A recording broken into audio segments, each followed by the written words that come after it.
Hello mga Kidlas! Another adventure na naman tayo ngayon, August 4, 2024.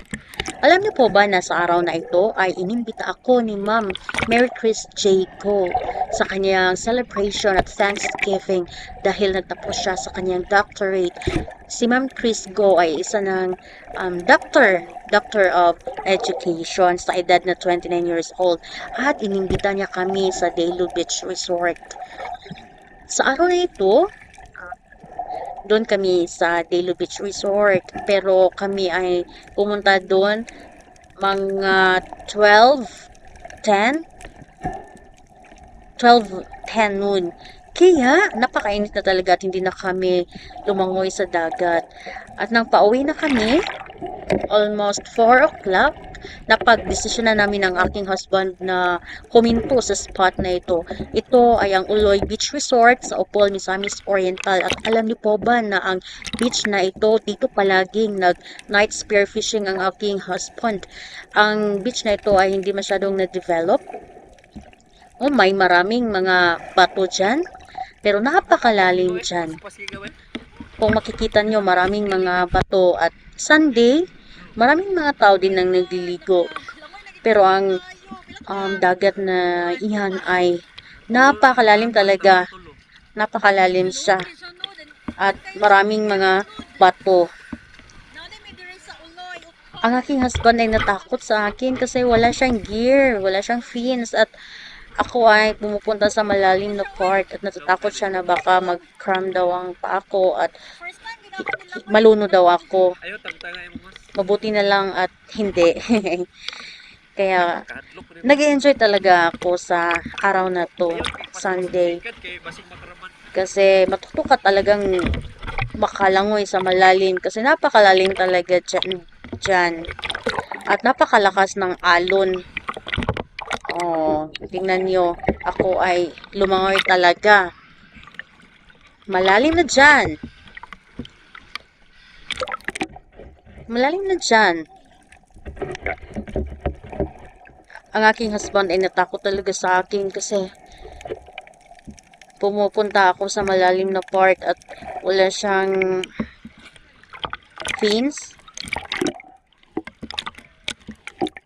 Pero, tingnan nyo, natakot siya sa akin. Pero, buti na lang at nakapaglangoy naman ako. I did my best naman na lumangoy. Dyan na part, I think mga 5 meters na yan, malalim na yan. Dyan na part. Dyan na part, mga malalim na yan. O, tingnan nyo, may mga corals na. May mga corals, may fish, mga damsel, bluefishes. Nag-enjoy talaga ako sa araw na to.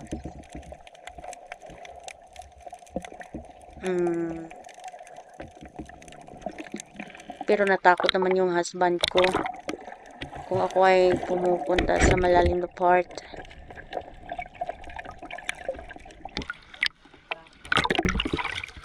Kalakas pa ng alon o sea. Kapaglangoy din, pero hindi kami masyadong mahaba na nagstay dyan. I think mga 40 to 50 minutes lang kami kasi malapit ang maggabi at kami ay uwi pa ng Manolo Fortich Bukidnon. At saka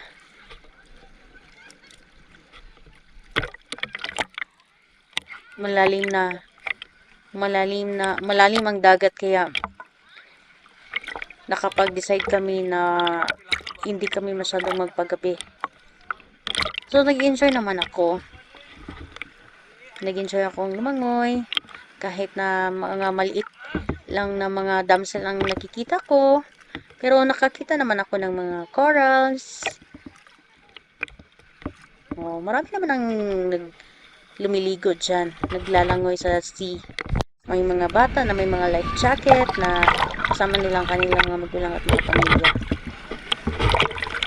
Hopefully sa susunod makabalik kami dito at makapag-practice ng mag-swimming, duck diving. Hopefully. Maraming salamat mga kaidlas sa pagtangkilik sa aking channel. Hanggang dito na lang po tayo. Thank you so much for watching. Bye-bye!